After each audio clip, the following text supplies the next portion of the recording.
Welcome to Wastewater 101, a series of videos designed for health department professionals engaged in wastewater surveillance work and interested in learning more about wastewater and what their utility partners do. This is part 3, How is wastewater treated?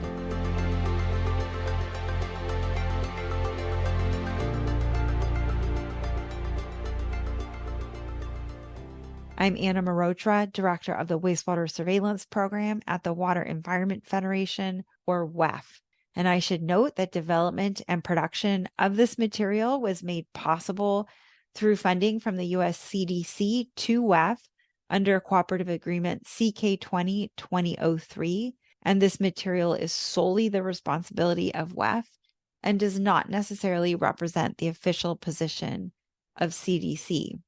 So wastewater is treated at a treatment facility, and these facilities go by many aliases as shown here. I've ordered these rather unscientifically from the more or less most common to the more or less least common. So wastewater treatment plant and wastewater treatment facility are both very commonly used. Publicly owned treatment works, or POTW, is a term that's used extensively in the Clean Water Act and other regulations and government programs, and refers to a treatment plant that is owned and usually operated by a government agency, usually a municipality or a local special sewer district. That's really most of the treatment plants in the U.S. There are some wastewater treatment plants that are wholly owned and operated by private entities, such as industries, but most treatment plants with discharge permits, and we're going to talk about discharge permits in part 4 of this series, are in fact POTWs. The terms water resource recovery facility, water reclamation plant, water reclamation facility, and clean water facility all highlight the idea that wastewater treatment is about recovering resources. These resources include clean water, but also nutrients like nitrogen and phosphorus, energy, and in the case of wastewater-based disease surveillance, information.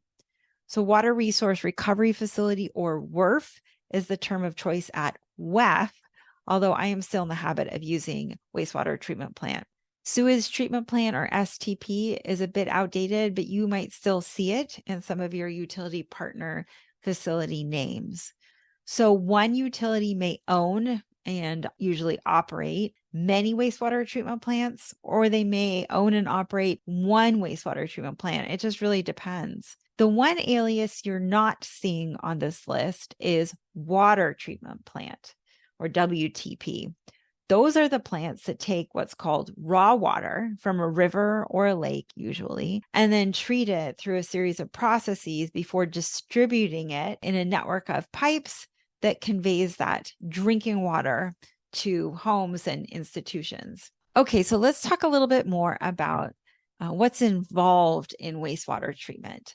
So we often think of wastewater treatment as happening in up to 5 stages: preliminary, primary, secondary, advanced, which is also sometimes called tertiary, and final, which is also sometimes just called disinfection, because that's the most common thing that's happening during final treatment. So I'm going to provide a bit more detail on each of these, but I should note that not all treatment plants have all 5 stages. Some will just have preliminary and secondary and final treatment, and a handful may just have preliminary, primary, and final, so no secondary treatment. And we're going to talk more about those sorts of plants in part 4 of the series. I should also note that these stages of treatment are referring to just the liquid part of the treatment train. So wastewater contains both liquid and solid, and a big part of wastewater treatment is focused on separating those solids from the liquid. Those solids all need to be dealt with in their own treatment train. And we're going to talk more about wastewater solids and characterizing wastewater in part 5. But I'm just showing the stages of the liquid treatment train here. It's also helpful to think of wastewater treatment as happening as one of 3 ways, either with physical processes, such as gravity separation in a clarifier, chemical processes, such as adding sodium hypochlorite for disinfection, or biological processes, such as growing microorganisms that can degrade constituents in wastewater. Some of the parts of the wastewater treatment process can be combinations of physical and chemical, or chemical and biological, but it's still a useful sort of breakdown of the different types. So let's take a look at what's called a process flow diagram, or a PFD. This PFD is showing what a typical wastewater treatment plant might look like, but please keep in mind that there really is no typical treatment plant. All treatment processes are different. And the point of a PFD is just to give you a sort of a single glance, an idea of the different treatment types and processes that occur within the entire treatment facility. So in the dark blue boxes, I've labeled the different names for the wastewater as it moves through the process. In the dark gray boxes are the different unit process names, and the unit processes themselves are shown in light blue. And a unit process is just a single process that's part of a whole series of processes in a wastewater treatment plant. You're not going to have just one process, one tank, one thing going on in a treatment plant. You're going to have many, and we just talk about them as a collection of different unit processes. So we're going to step through this PFD and talk about the typical types of treatment used at each step. But as I mentioned, keep in mind that this collection of processes, like what you would see on a PFD for one plant, will be different from the next plant. And I am not showing the solids processing steps. Most plants do have some treatment of their solids, and we'll talk about what all those solids are, but I'm not showing it on this PFD just to keep it simple. And I will say that the permit limits, so the final effluent quality that the treatment plant needs to achieve, that really drives the choice of unit processes. So that really dictates what the PFD looks like. And we're going to talk more about permits and permit limits in part 4. The first stop for the untreated wastewater is preliminary treatment. Before preliminary treatment, the wastewater is called raw influent or just influent. Raw influent, though, is being very specific and saying, look, nothing has happened to this wastewater yet. That raw influent is coming directly from the collection system, either through a gravity sewer or from a lift station. And we talked about gravity sewers and lift stations in part 2. Preliminary treatment usually consists of screening and grit removal. So screening is a physical process using screens. Those screens are designed to remove any solids that can damage downstream equipment. So these solids can be things like crayons, coins, tampon applicators, pieces of wood, screws, nails, anything that really is not supposed to be downstream in the wastewater treatment plant. Grit removal is also a physical process, and it relies on gravity to separate coarse solids, usually grit, because grit would also mess up downstream equipment like pumps. You want to get it out of the process as soon as you can. So the solids that come out of preliminary treatment then are pretty straightforwardly called screenings from the screening process and grit from the grit removal process. So this is a picture of what enclosed screens look like. So you really can't see a lot of what's going on in there, but there are screens in there, and they are collecting these materials and making it possible for you to remove them from the wastewater treatment flow. And this is a photo of what an open screen might look like. And if you squint, you can see a handful of brightly colored crayons sort of stuck in the bars of the screen. Screening is not the only way for treatment to start at a facility. Smaller facilities can have what are called comminutors or grinders. And here's a video of what that might look like. These grinders sit in the wastewater flow in a channel, and they kind of have teeth on these rotating elements. And these teeth can grind up just about anything. But either way, the screen or the grinder plus the grit chamber is what's called preliminary treatment. Typically, these unit processes are located at what's called the headworks, and the headworks can be inside a building, but not always. And as you saw in that grinder video, the headworks can also be located outside. So after preliminary treatment, usually comes primary treatment.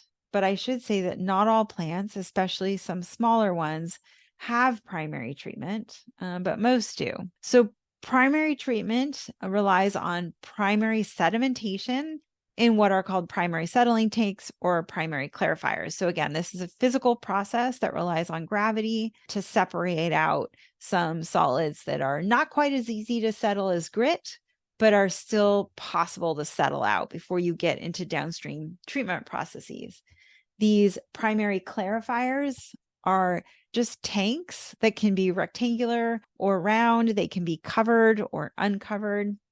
And the idea is just to leave wastewater in these tanks long enough for those solids to settle out. And those solids are collected from the bottom of the tank, and then they are conveyed away from the main wastewater process flow. In addition to collecting those settled solids, primary clarifiers also collect floating scum and grease. So this is the stuff that you might send down your garbage disposal at home, or the stuff that restaurants might send to the sewer. And so that scum and grease is also removed from the wastewater during primary treatment. Sometimes in what is called chemically enhanced primary treatment, or CEPT, chemicals such as ferric chloride or other chemicals that induce coagulation or agglomeration of the wastewater particles can be added. And this is just a way to enhance the efficiency of the primary treatment process. But at the end of the day, what you get out of primary treatment is primary effluent. So this is cleaner wastewater than what went into the primary clarifiers. And you get that primary sludge, the stuff that has settled out in the primary clarifiers. By the way, what goes into the primary clarifiers can either be called screened and degridded flow, or it can be called primary influent. And as I indicated, what leaves the primary clarifiers is primary effluent. So next up after primary treatment is secondary treatment. Now, most treatment plants have a secondary treatment process, even if they don't have a primary treatment process. There are some treatment plants that don't have secondary treatment. They just go from preliminary to primary to disinfection to discharge. And we're going to talk about why in part 4, but it's probably safe to assume that most of your utility partners do have a secondary treatment process. And in secondary treatment is where you start using biological, specifically microbiological treatment. And there are usually 2 parts to secondary treatment. The first part is that biological part where you're growing microorganisms, usually activated sludge, and I'll explain a little bit what that's all about, to oxidize the dissolved and particulate biodegradable constituents in the wastewater. And the second part of secondary treatment is the physical separation that takes place in what are called secondary clarifiers. It's very analogous to what happens in primary clarifiers, except now you're trying to settle out the microorganisms that you grow in the biological stage of secondary treatment. The biological treatment takes place in what are called bioreactors. They can also be called aeration basins or aeration tanks, because air has to be added for the microorganisms, really bacteria, to grow. And the microorganisms, if healthy, will be a nice milk chocolate color. So here's what that milk chocolate activated sludge can look like. You can see in some of the bioreactors a little bit of white foam. That's just indicating that there's air being added to those bioreactors. And then some of the bioreactors on the left-hand side, it doesn't look like there's any air being added. So in biological treatment, we grow all different types of bacteria. Some like air, some don't. And the bacteria you need to grow really depends on what your permit limits are. Again, something we'll talk about in part 4. So that's the first part of biological treatment, is really growing the right bacteria. And as I mentioned, the second part, the physical separation, takes place in what are called secondary clarifiers. This is what a secondary clarifier will look like. What's happening here is that the microorganisms that were grown in the bioreactor to treat the wastewater need to be separated from the cleaned water. And a portion of those microorganisms, sometimes called bugs, need to be recycled back to the bioreactor after settling in the clarifiers to so-called activate the microorganisms. That's really where the term activated sludge comes from. You can't recycle all the bugs back to the bioreactor. That wouldn't work very well for treatment. So you do have to regularly take out some of the bugs from the system. And This is what's called waste-activated sludge. And as I alluded to, it can get complicated because you can want to select for different bacterial species by modifying the conditions in the bioreactor. But the general idea is to grow the right bacteria to break down the degradable organic compounds and other constituents in your wastewater so that you can meet your permit limits.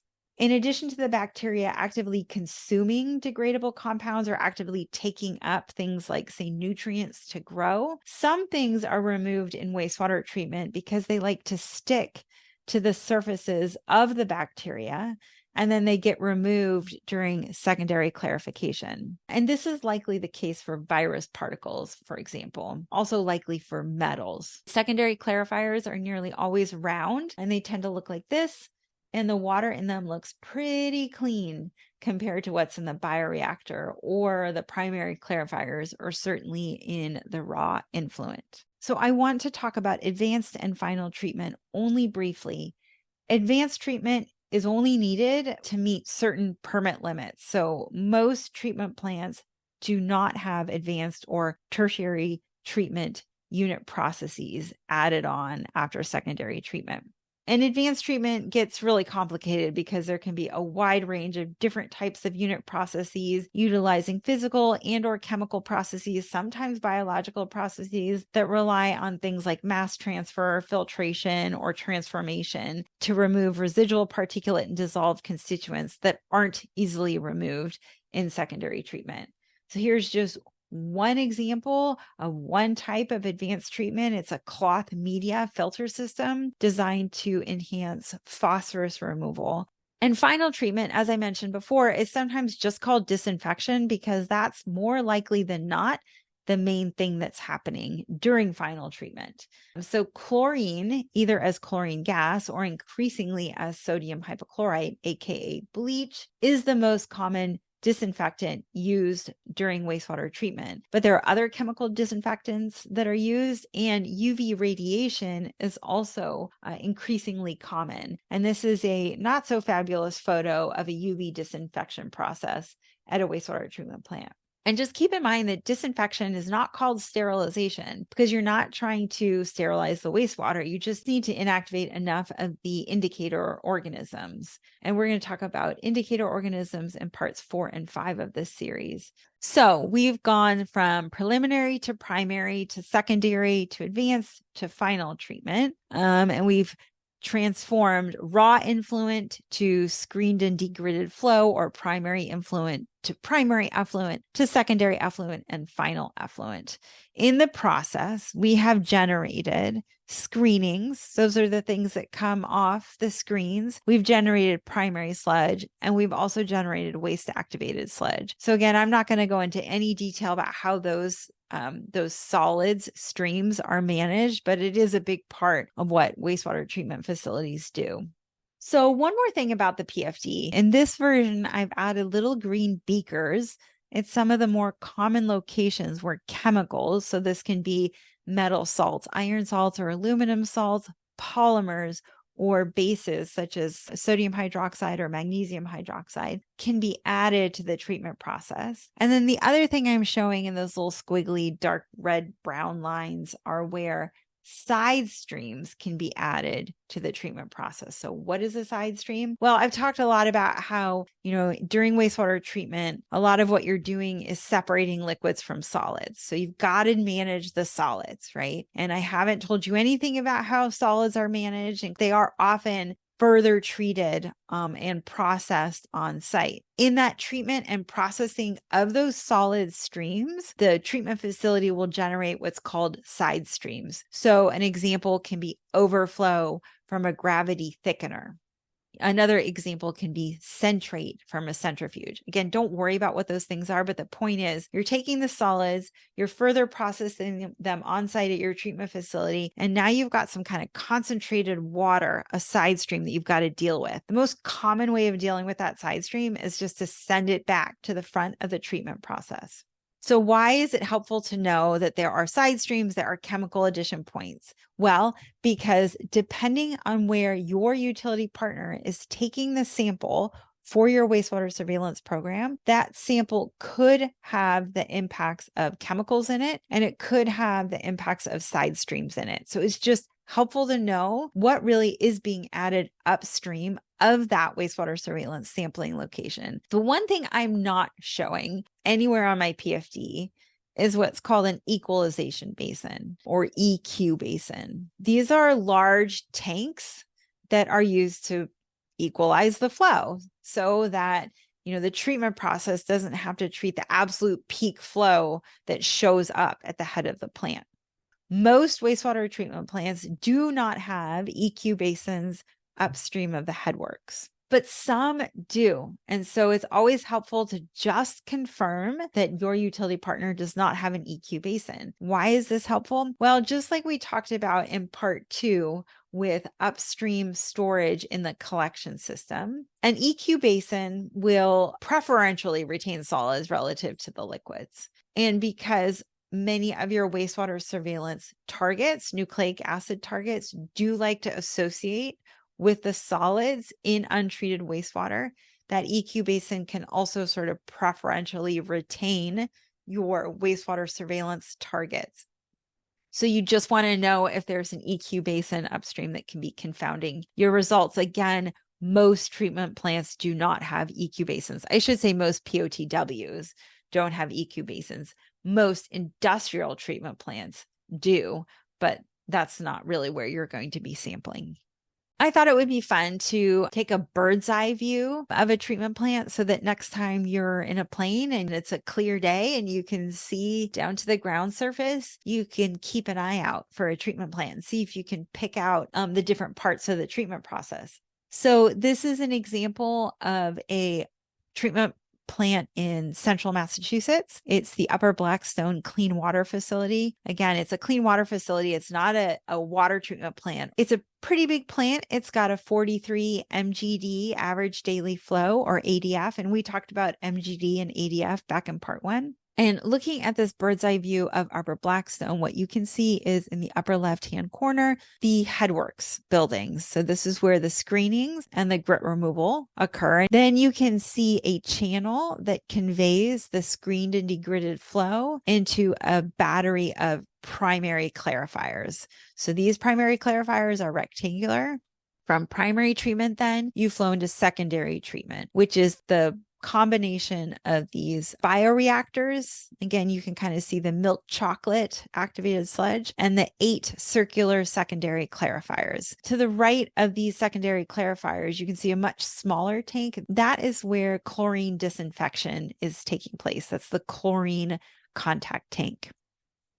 So again, this is a pretty large facility, but there are larger facilities like Stickney Water Reclamation Plant in Illinois that treats wastewater from Chicago. And again, you can see batteries of aeration basins or bioreactors. And these are just much longer, narrower bioreactors than what you saw at Upper Blackstone. And again, the circular clarifiers, a lot more of them than we saw at Upper Blackstone. Stickney, by the way, treats an average daily flow of about 700 MGD. This plant treats an average of 5 MGD. This is the Searcy Advanced Treatment Plant in Arkansas. You can see 4 bioreactors and then 2 secondary clarifiers. Okay, so just to recap the terminology, raw influent is the untreated wastewater at the entrance to a wastewater treatment facility that has yet to undergo any treatment. It can also just be called raw wastewater or just influent. Screened and degritted flow is wastewater that has passed through preliminary treatment. It can also be referred to as primary influent if the facility has primary clarifiers. Primary influent and effluent is just the water flowing into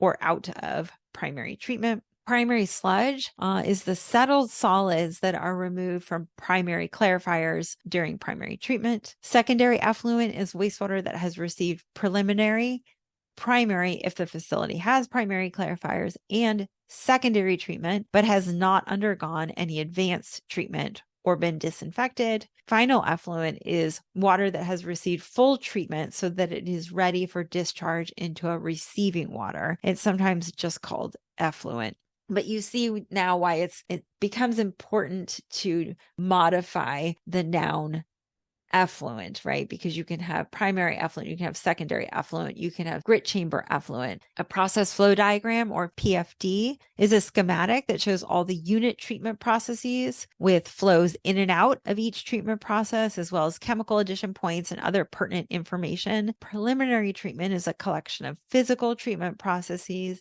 designed to remove coarse solids that can damage downstream equipment. And it usually consists of screening and grit removal, but it can also consist of grinding or comminution and grit removal. Preliminary treatment is located at what's called the headwork. Primary treatment is a physical and sometimes chemical treatment process that removes readily settleable solids and floating material. Secondary treatment is a biological process designed to oxidize dissolved and particulate biodegradable constituents.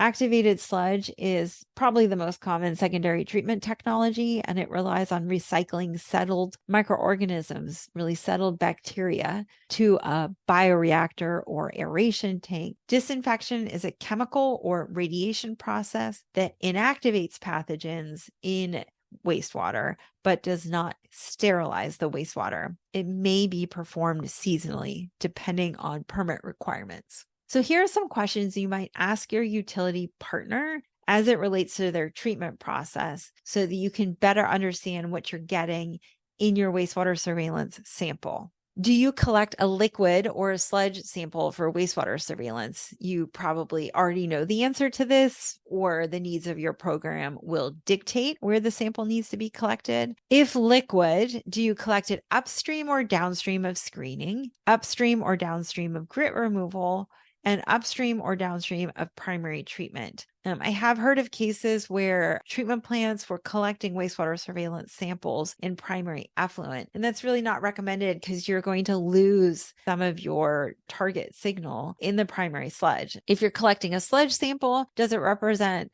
sludge from a single primary clarifier or combined primary sludge flows?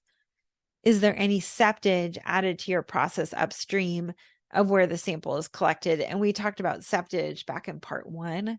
Are there any chemicals added to your process upstream of where the sample is collected? And are there any solids processing side streams? Remember, those were those squiggly dark red lines on the PFD added to your process upstream of where the sample is collected. And do you have an equalization or EQ basin? The answer to that question, 99% of the time will be no, but some plants have them. And I know of one case where the presence of an EQ basin did complicate the interpretation of wastewater surveillance data. It didn't make it impossible, but it was definitely something you had to account for when you were interpreting the wastewater surveillance data.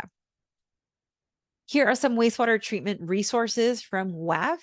The first QR code on the left will take you to WEF's Design of Water Resource Recovery Facility Manual of Practice, or MOP 8. The second QR code takes you to the Municipal Resource Recovery Design Community. And the third QR code will take you to some information about WEFTAC, which is our large annual conference. So this was part 3 of Wastewater 101, How is Wastewater Treated? Other parts in the series include part 1, what is wastewater?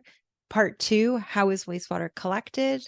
Part 4, where does treated water go? And related to that, what are permits all about? Part 5, how is water quality monitored? And part 6, who works in the wastewater sector? Please email nwbe@wef.org if you have any questions about this content or would like to request a custom training for your organization. And thank you very much for tuning in.